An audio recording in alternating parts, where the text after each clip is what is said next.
Hello everyone, this is me Anjali Yadav welcoming you all to our special session on Dainik Jagran 9X special platform Let's Talk, जहां आज हम बात करेंगे glaucoma की। Glaucoma आज India में आंखों की तेजी से बढ़ रही एक प्रॉब्लम है। आसान शब्दों में समझे तो ये एक ऐसी सिचुएशन है जिसमें रिलेटेड पर्सन की आंखों की रोशनी तक जा सकती है। आपको ये जानकर वैसे हैरानी होगी कि इंडिया में ग्लूकोमा के 80% मामलों का पता ही नहीं चल पाता। यानी ग्लूकोमा से सफर कर रहे पर्सन को ये पता ही नहीं चलता कि उसे एक्चुअल में ग्लूकोमा है। इसलिए ग्लूकोमा को साइलेंट थीफ भी कहा जाता है।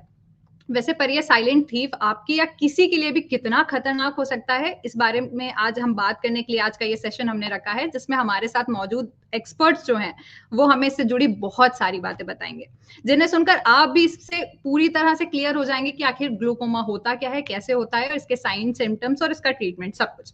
तो चलिए सबसे पहले हम वेलकम करते हैं अपने सेशन में मौजूद एक्सपर्ट्स का। हमारे साथ आज जुड़ चुके हैं कानपुर से चीफ आई सर्जन डॉक्टर शरद वाजपेयी जी। नमस्कार सर, बहुत बहुत स्वागत है आपका हमारे इस वेबिनार में। नमस्कार।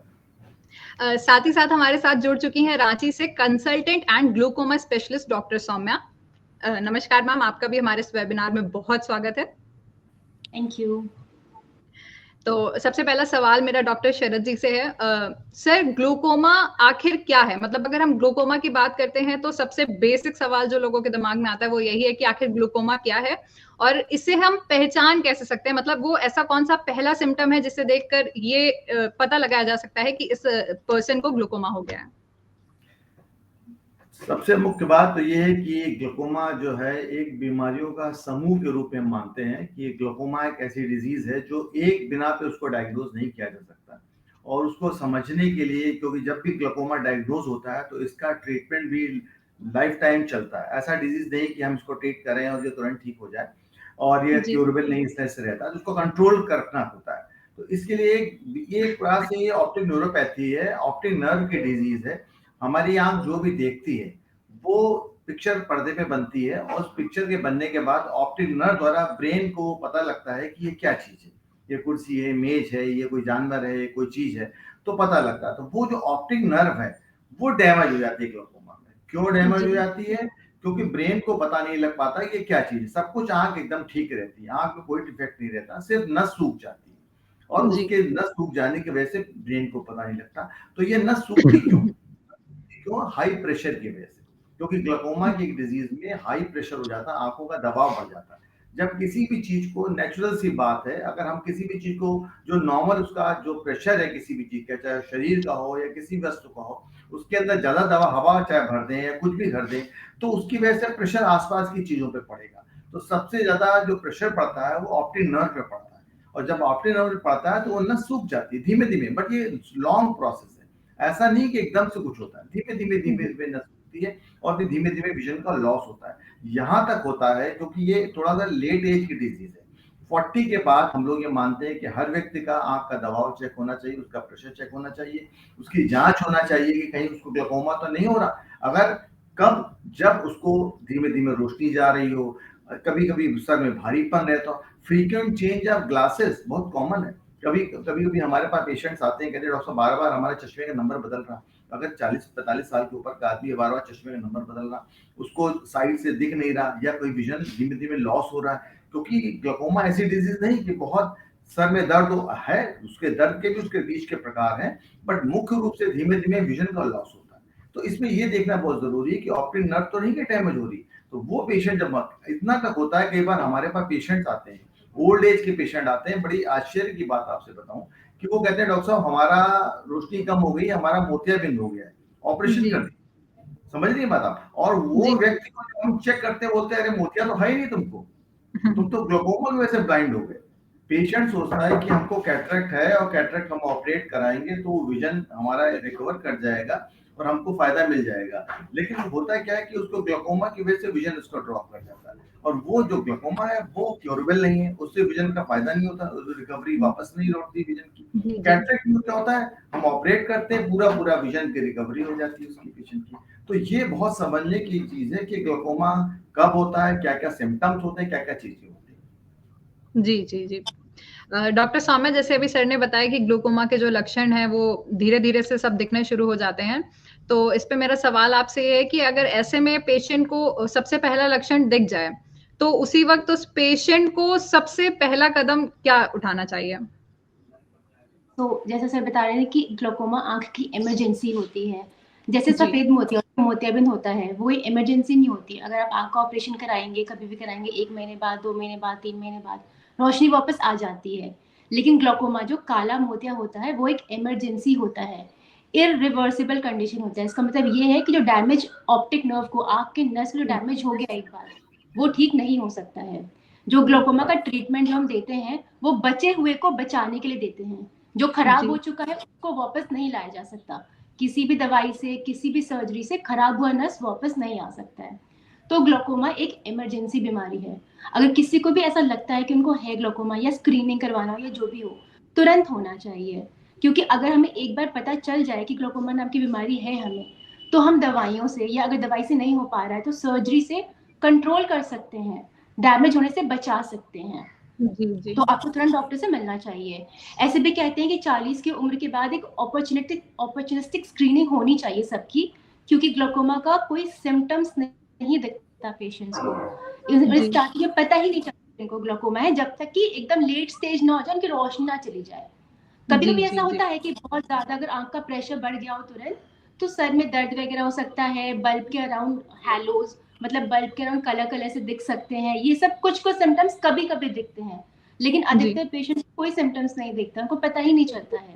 तो हम ये suggest patient to patient vary करता होगा।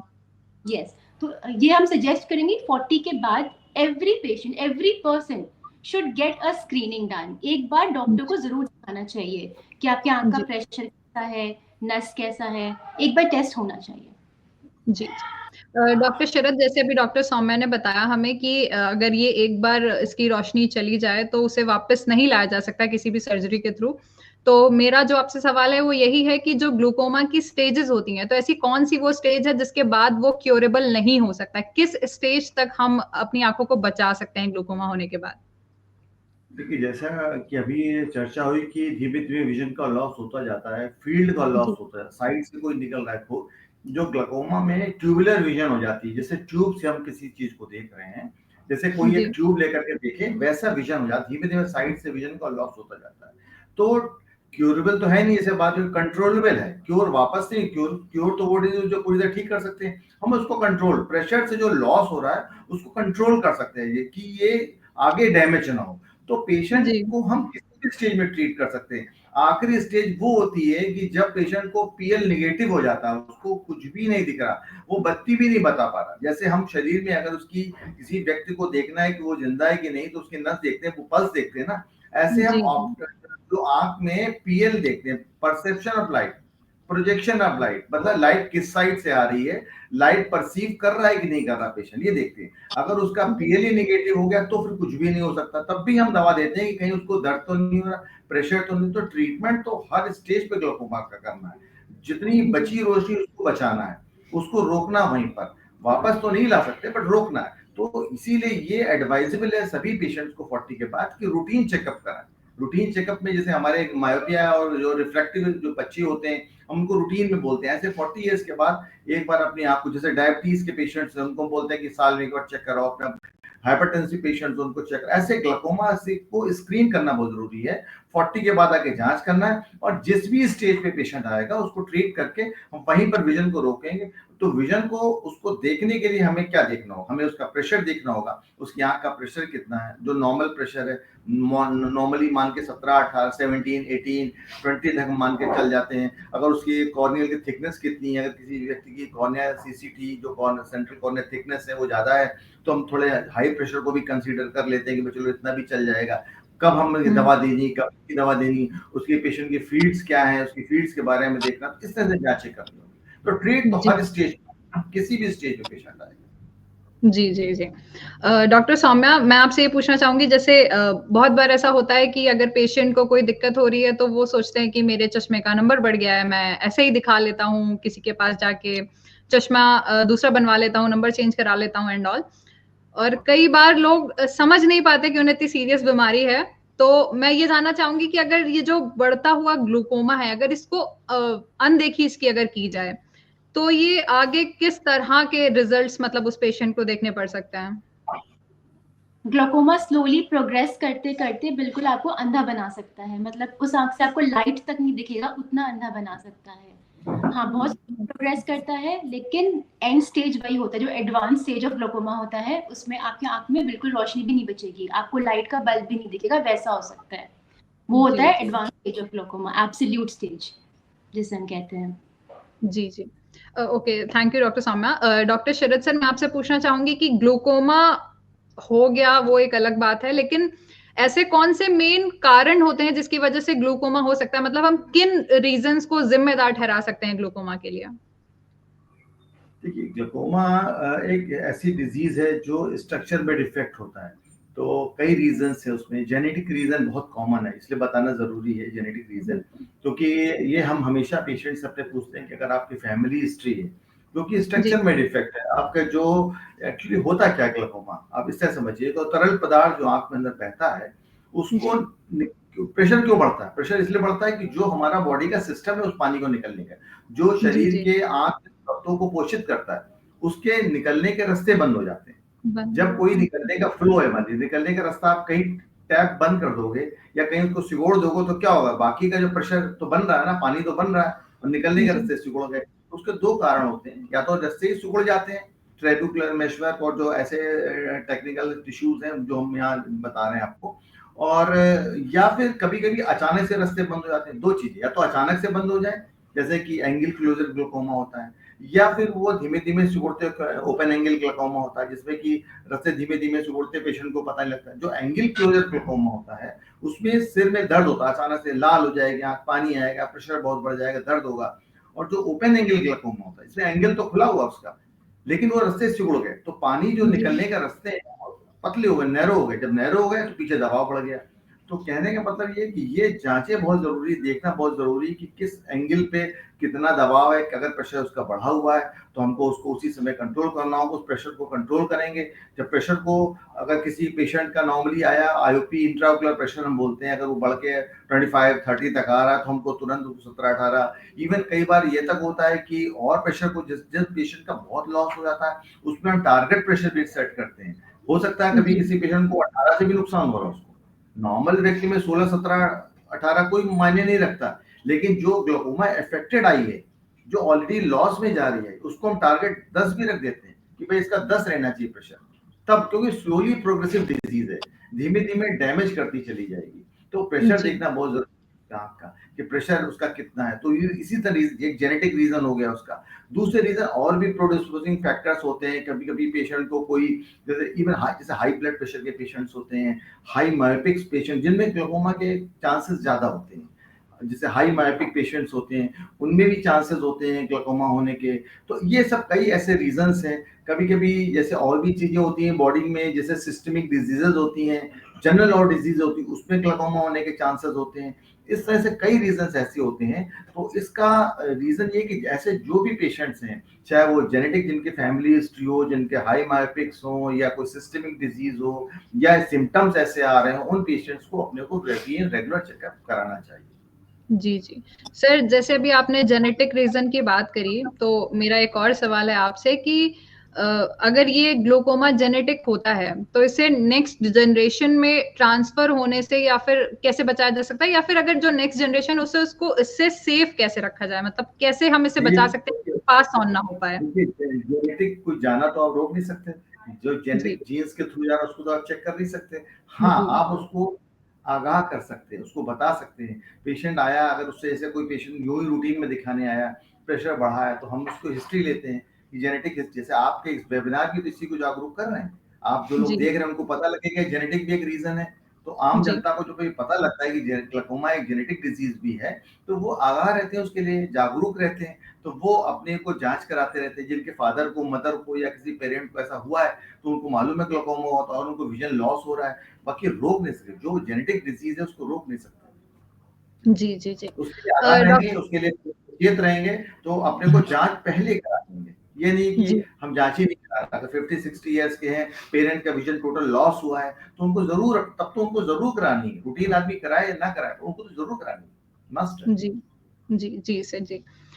डॉक्टर सौम्या, मैं आपसे जानना चाहूंगी कि ग्लूकोमा के बारे में हम इतनी बात कर रहे हैं, तो हमारे व्यूअर्स को ये जानना भी बहुत जरूरी है कि क्या किसी खास एज ग्रुप से इसका कोई लेना देना है। आई मीन किसी पर्टिकुलर मतलब किसी पर्टिकुलर एज में आके ही ग्लूकोमा अगर ज्यादा होता है तो वो मैं जानना चाहूंगी, या फिर ये किसी को भी कभी भी कैसे भी हो सकता है?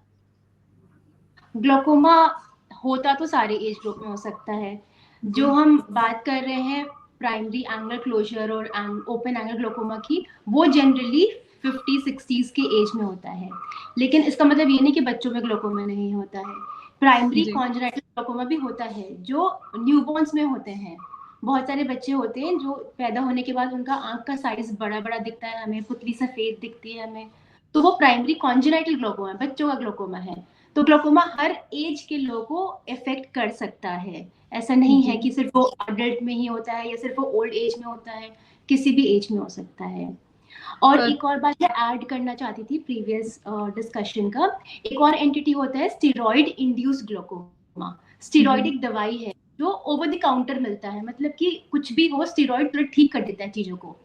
स्टेरॉइड के क्रीम आते हैं, स्टेरॉइड का आई ड्रॉप्स आता है, स्टेरॉइड के इंजेक्शंस आते हैं, घुटनों के दर्द के स्टेरॉइड इंजेक्शंस आता है, जो इंडियन पॉपुलेशन में लोग बहुत लेते हैं ओवर द काउंटर, क्योंकि स्टेरॉइड से तुरंत आराम मिल जाता है। तो ये जो स्टेरॉइड है ये भी ग्लोकोमा कॉज करता है। हमने बहुत सारे पेशेंट्स देखे हैं जिनको जैसे फेस में फुंसी वगैरह होता है तो स्टेरॉइड क्रीम यूज करते हैं, उसके लिए उनको ग्लोकोमा हो जाता है, पता भी नहीं चलता, उनको आंख का प्रेशर बढ़ जाता है, ग्लोकोमा हो जाता है। बहुत लोग आंख में खुजली होती है उसके लिए स्टेरॉइड यूज करते हैं, खुजली में तुरंत आराम मिल जाता है, उससे भी ग्लोकोमा होता है। तो लोगों को नहीं पता होता है कि स्टेरॉइड भी ग्लोकोमा कॉज करता है और ये भी एक एंटिटी है, तो हमें इसका भी ध्यान रखना चाहिए। स्टेरॉइड का अब्यूज नहीं करना चाहिए, लोग अब्यूज करते हैं, यूज नहीं, अब्यूज होता है, तो वो नहीं करना चाहिए। जी जी। डॉक्टर सामा, जैसे भी हम बात कर रहे थे कि ये किसी को भी किसी भी एज में हो सकता है, तो मैं ये जानना चाहूंगी कि इसका जो ट्रीटमेंट होता है वो सबके लिए सेम होता है या फिर वो एज वाइज वेरी करता है? Kind of age wise very करता है। अगर हम अडल्ट ग्लोकोमा की बात करें जो 50-60s के एज में होता है, तो उसमें सबसे पहला ट्रीटमेंट दवाई होता है। ग्लोकोमा के 5-6 दवाइयां आते हैं, ठीक है। तो पहले हम दवाइयां देते हैं पेशेंट को उसके आंख का प्रेशर, जो इंट्राओकुलर प्रेशर सिस्टम कहते हैं, उसे कंट्रोल करने के लिए। अगर किसी भी पेशेंट का आंख का प्रेशर दवाइयों पे कंट्रोल हो जाता है तो वो उनकी दवाई से ही हम कंट्रोल करते हैं। और ये दवाई लाइफ टाइम चलती है, ऐसा नहीं कि दवाई 1 महीना यूज करके बंद कर दिया, 2 महीना यूज करके बंद कर दिया और ठीक हो जाएगा, ऐसा नहीं होता, क्योंकि उससे फर्दर डैमेज से प्रिवेंट करना है। जी, के लिए तो आपकी दवाइयां लाइफ टाइम चलेंगी। ये इसका मतलब ये हुआ कि उन दवाइयों पर आपका आंख का प्रेशर कंट्रोल हो रहा है। अगर आप दवाई छोड़ देंगे प्रेशर वापस बढ़ जाएगा। अगर आपके ग्लोकोमा स्पेशलिस्ट, आपके डॉक्टर आपकी आंख की दवाई स्टार्ट करते हैं प्रेशर कंट्रोल करने के लिए, तो इसका ये मतलब है कि आप वो जिंदगी भर चलाएंगे जब तक आपके डॉक्टर आपको कम करने या बंद करने को ना बोले। अगर दवाइयों से कंट्रोल नहीं हो पा रहा है तो फिर सर्जरी होता है ग्लोकोमा की। ग्लोकोमा की सर्जरी बहुत टाइप्स के होते हैं, कुछ छोटे सर्जरीज होते हैं, कुछ लेजर से भी ठीक किया जाता है, कुछ बड़े सर्जरीज को ट्रेबेकुलेक्टमी कहते हैं। तो ये सब भी, जो जैसे मैंने बताया पहले ही कि ये सब भी बचे हुए चीज को बचाने के लिए होता है। अगर हो गया तो दवाइयां या सर्जरी उसको वापस से ठीक नहीं कर सकती है। जो बची हुई रोशनी है उसको कंट्रोल करने के लिए हम दवाइयां या सर्जरी करते हैं। और जो बच्चों में होता है ग्लोकोमा उसमें मेनली सर्जरी ही होता है, वो दवाइयों से कंट्रोल नहीं हो पाता है। अच्छा, okay okay, thank you so much ma'am. Doctor Sharad, मेरा अगला सवाल आपसे है कि जब ग्लूकोमा इंसान को पता चल जाता है कि वो शायद ग्लूकोमा की चपेट में है, तो ग्लूकोमा की पहचान के लिए जो शुरुआती जांच होती हैं वो कौन सी होती हैं, और क्या इन्हें कराना काफी मुश्किल है? क्या ये बहुत महंगी होती हैं या नॉर्मल होती हैं? देखिए, पहली सबसे मुख्य रूप से जो जांच होती है वो आंख का, सबसे हमारे क्लिनिक्स पे हॉस्पिटल में जो पेशेंट आता है सबसे पहली जांच होती है उसका इंट्राओकुलर प्रेशर चेक होता है, रूटीन चेकअप होता है पेशेंट का चेक होता है। तो जहाँ वहीं से स्क्रीनिंग शुरू हो जाती है हमारे पेशेंट की। अगर किसी पेशेंट का बढ़ा हुआ प्रेशर आ रहा है 25-30 है, जो भी ऐसा आ रहा है, तो हमको वहीं सस्पेक्टेड ग्लोकोमा में वो पेशेंट आ जाता है। उसके बाद जब प्रेशर बढ़ा होता है, लगता है इसका प्रेशर बढ़ा है, तो फिर उसके पर्दे की जांच होती है। ग्लूकोमा में कुछ फाइंडिंग्स होती हैं जो हमारा, इसको बोलते हैं कप डिस्क रेशियो, जो आई सर्जरी देख के बता सकता है। तो कप डिस्क रेशियो नॉर्मली हम मान के चलते हैं किसी का 0.3 है, 0.4 है, 0.5 है। अगर थोड़ा बढ़ के आ रहा है उसका कप डिस्क रेशियो तो हमको सस्पेक्ट हो जाता है। तो पहले प्रेशर प्रेशर जांचने की कई मशीनें होती हैं। पहले हम लोग एक टोनोमीटर होता था, उसको आंख पे रख के, आंख काली पुतली कॉर्निया पर रख के जांच करते थे। उसके बाद एडवांसमेंट हुआ तो नॉन कॉन्टेक्ट टोनोमीटर्स आ गए, जो पेशेंट को सिर्फ एयर के पफ से प्रेशर ले लेते हैं आंख का। फिर उसके बाद और रिबाउंड टोनोमीटर्स आ गए बच्चों में, जिसके थ्रू हम बच्चे जैसे कि मशीन पे अपना फेस नहीं रखते, तो रिबाउंड टोनोमीटर्स, या ऐसे पेशेंट जिनमें कि काली पुतली पे घाव है या चोट है या ऐसा है, जहाँ पर भी एनसीटी या नॉन कॉन्टेक्ट टोनोमीटर या नॉर्मल जो शॉर्ट्स टोनोमीटरी बोलते हैं वो होना पॉसिबल नहीं होता, तो उससे हम देखते हैं रिबाउंड टोनोमीटर से। तो इस तरीके से प्रेशर देखा जाता है। प्रेशर के बाद फिर नेक्स्ट स्टेज आती है पेशेंट के पर्दे की जांच, फंडस जिसे बोलते हैं, रेटिना की जांच बोलते हैं। उसमें कब दिस रेशियो देखा जाता है। वहां पर अगर सस्पेक्टेड हमें लगता है इसका सीडी रेशियो हमारा बढ़ा हुआ है, जो आई सर्जन डिटेक्ट करता है, तो फिर दो जांचें बहुत इंपॉर्टेंट होती हैं जो हम लोग रूटीन में हॉस्पिटल में करते हैं, और ऐसे हर व्यक्ति को कराना चाहिए, इवन जो ग्लाकोमा का सस्पेक्टेड पेशेंट भी हो। ये नहीं कि एक बार जांच, कई बार हमारे पास पेशेंट आते हैं तो एक बार नहीं, एक बार ही जांच करानी, तो वो उस जांच को रेगुलर आपको कराना होता है, साल में एक बार, वंस इन ईयर मैं तो कहता हूँ, या ट्वाइस इन ईयर या 6 मंथ, जैसे नीड के हिसाब से उसके पेशेंट के। तो वो होती है perimetry field, visual field analysis, वो बहुत जरूरी। जैसे अभी हमने पहले बताया था कि टनल लाइक विजन हो जाता है उसका, जैसे हम एक पाइप के थ्रू देख रहे हैं, तो वो फील्ड में क्या होता है, जैसे मशीन होती है, उसमें हाथ में उसको बटन होता है, और उसको जो लाइट है वो क्लिक चमकती रहती है साइड पे स्क्रीन के अंदर, मशीन पे पेशेंट को बैठा रहता है, उसको क्लिक करना होता है। तो अगर उसको साइड की लाइट्स दिख रही हैं, चमकते हुए लाइट पॉइंट दिख रहे हैं, तो इसका मतलब होता है उसको साइड का सब कुछ दिख रहा है। अगर वहां लॉसेज होते हैं तो वो फिर रिपोर्ट्स में आ जाता है, तो उससे समझ में आ जाता है कि पेशेंट को विजुअल फील्ड लॉस हो रहा है।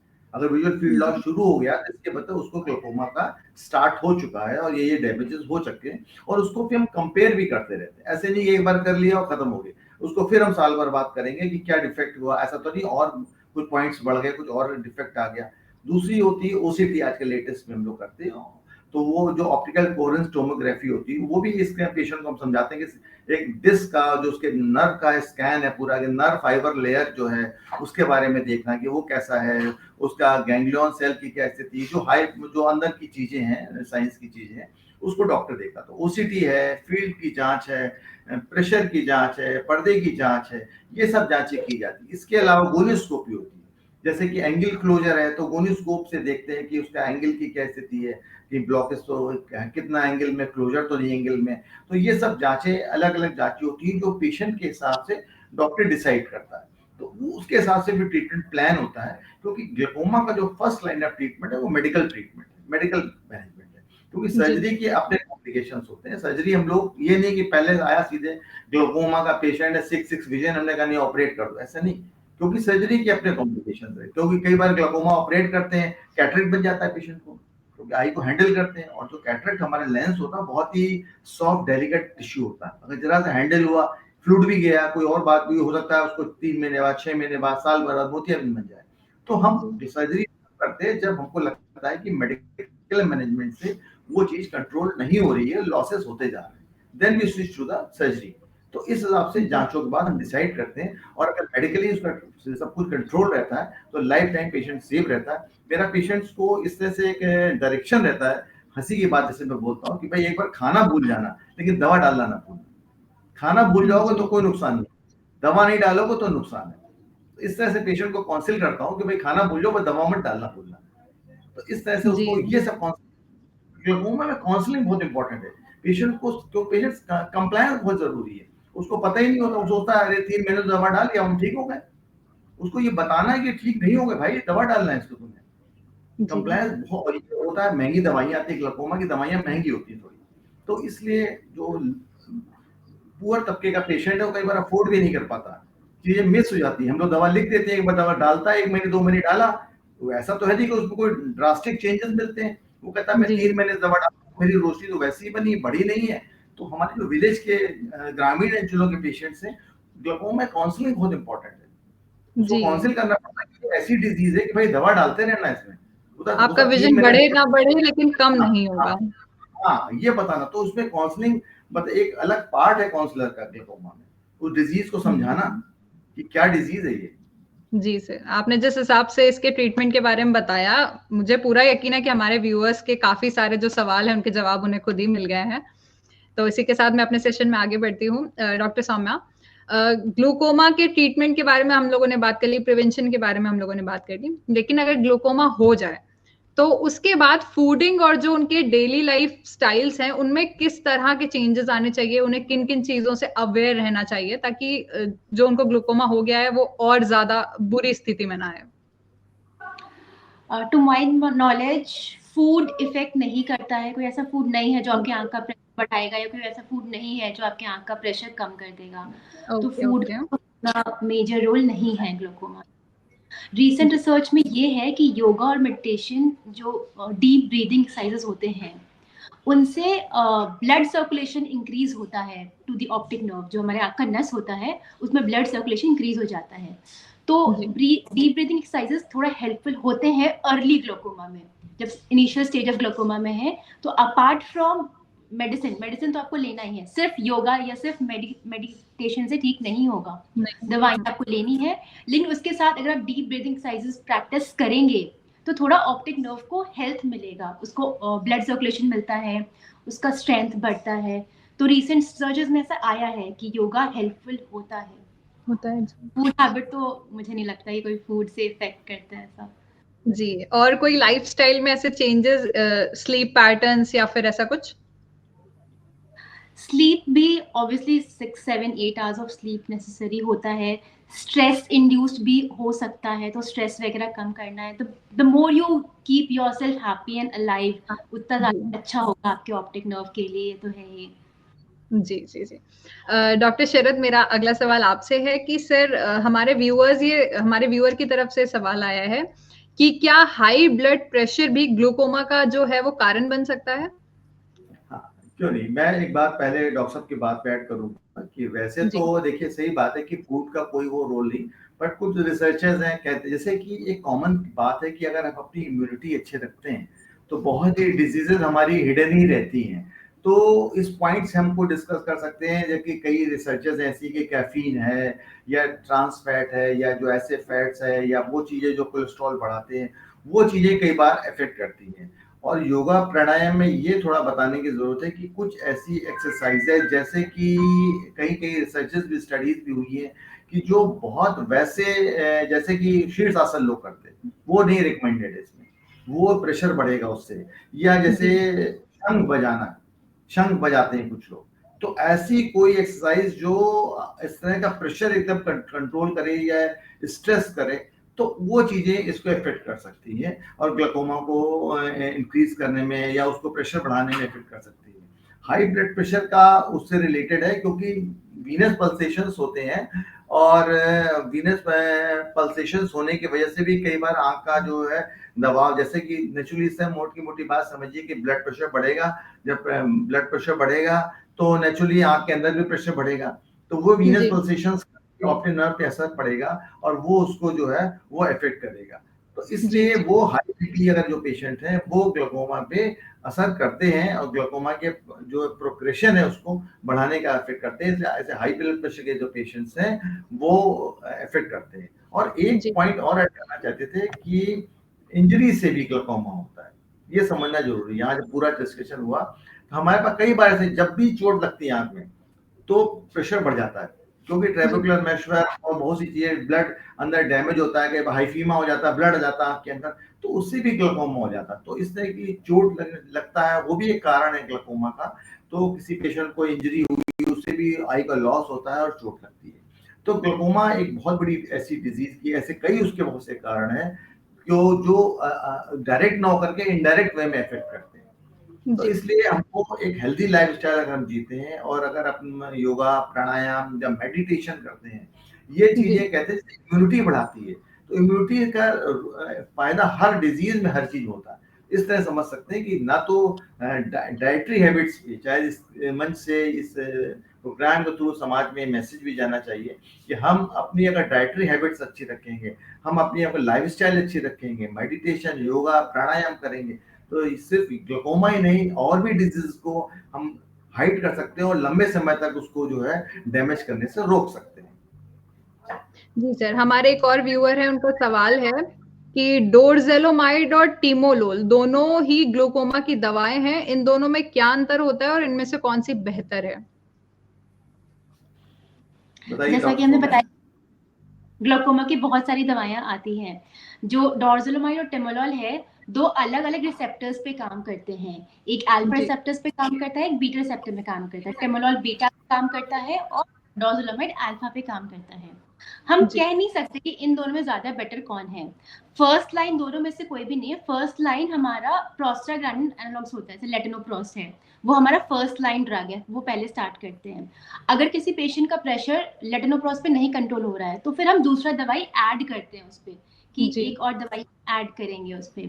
अब कुछ पेशेंट्स है जिसको हम टिमोलॉल नहीं दे सकते हैं, जैसे कि टिमोलॉल क्योंकि वो बीटा ब्लॉकर है, बीटा रिसेप्टर्स को ब्लॉक कर देता है, तो वो आंख के साथ साथ बॉडी में और भी जगह पे बीटा रिसेप्टर्स को ब्लॉक करेगा। तो जैसे कि जिन पेशेंट्स को हार्ट में प्रॉब्लम है, जिनका हार्ट रेट ऑलरेडी लो है, या ऐसा कोई पेशेंट है जिनको हम टिमोलॉल नहीं दे सकते हैं, तो उस केस में हमें डोर्ज़ोलमाइड ही देना पड़ेगा।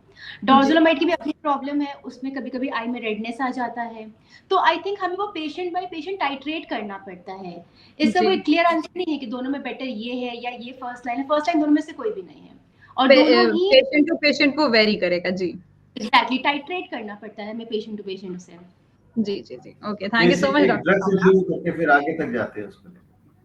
जी जी, तो इसी के साथ ग्लूकोमा को लेकर आज के हमारे सेशन में हमने बहुत कुछ जाना। लिटरली हर एक छोटा छोटा सवाल जो लोगों के दिमाग में ग्लूकोमा को लेकर होता है, इस बारे में आपने हमें बताया।